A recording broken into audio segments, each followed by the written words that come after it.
everybody, it's Neil, and I'm not sure why I'm in the kitchen because I have my laptop here and I used to have a bag for it and I have no idea what happened to it.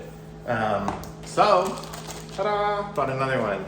This is a gray one, the other one I had was red.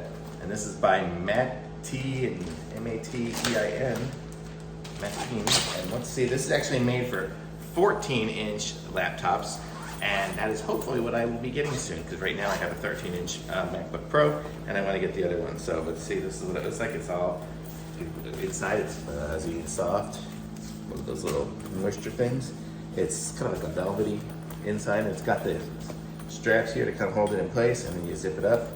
And it's got a pouch on the front here to, oh, I guess it's open, to put some papers or whatever in. So it's kind of nice.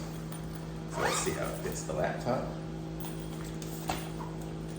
I'm basically swimming in it, but you can see there, so it fits. And then I can lift it up. So if I had the, let's say I get my 14-inch one, that's kind of what this is made for. It'll fit in there perfect. But I can actually even just use this one, my 13-inch one, stick it in my backpack or whatever, and now it's well protected, which is what I was looking for. So this is pretty cool, and it's pretty inexpensive too. So if you need one of these, I'm gonna put a link to it in the description. Be sure to pick one up. Like this video, subscribe to my channel, and it seems pretty good. It's got nice zippers, and you can open it up just like at the top to take it out like a sleeve, or it looks like you just open it up all the way. If you're gonna even use it inside of it, it looks like it would, bungee on somehow. Maybe that's the monitor would go up there, and then you could put it down below. I don't know. I would never use it like that. I just gotta take with me. So that's it. Thanks for watching, and I'll be back with some other reviews soon. Thank you.